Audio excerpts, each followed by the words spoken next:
अनंत सागर के किनारे खड़े हनुमान के सामने एक ऐसा लक्ष्य था जिसे देखकर कोई भी घबरा जाए। मीलों तक फैला नीला जल और सामने अज्ञात की चुनौतियां। उन्होंने अपनी आंखें बंद की और अपने भीतर के संकल्प को जगाया। जीवन में बड़ी सफलता की शुरुआत हमेशा एक साहसी निर्णय से होती है। एक गगन भेदी गर्जना के साथ हनुमान ने छलांग लगाई। वायु के वेग से वे बादलों को चीरते हुए आगे बढ़ने लगे। जब हम अपने लक्ष्य के प्रति समर्पित होते हैं तो ब्रह्मांड की शक्तियां भी हमें गति देने लगती हैं। लेकिन यात्रा कभी सीधी नहीं होती। तभी समुद्र की गहराई से एक विशाल नागिन सुरसा प्रकट हुई। उसने हनुमान का रास्ता रोक लिया और उन्हें अपना ग्रास बनाने की जिद करने लगी। हनुमान ने विनम्रता से रास्ता मांगा, पर सुरसा नहीं मानी। यहाँ शारीरिक बल से अधिक बुद्धिमानी की परीक्षा होनी थी। सुरसा ने अपना मुंह और बड़ा किया ताकि वो हनुमान को निगल सके। हनुमान ने भी अपना आकार बढ़ा लिया। जैसे जैसे सुरसा अपना मुंह फैलाती, हनुमान उससे दोगुने बड़े हो जाते। ये दृश्य शक्ति के प्रदर्शन का था,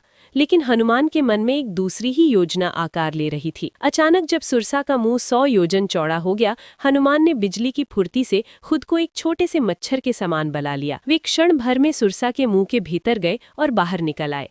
उन्होंने दिखा दिया कि जहां शक्ति काम नहीं आती, वहां लचीलापन और चपलता मार्ग प्रशस्त करती है। हनुमान की इस चतुराई को देख सुरसा मुस्कुराई। उसने स्वीकार किया कि हनुमान न केवल बलवान है, बल्कि अत्यधिक बुद्धिमान भी हैं। उसने उन्हें सफल होने का आशीर्वाद दिया। कभी कभी बाधाएं हमें रोकने के लिए नहीं, बल्कि ये परखने के लिए आती हैं कि हम कितने सृजनात्मक हो सकते हैं। यात्रा अभी बाकी थी। अचानक हनुमान की गति धीमी हो गई।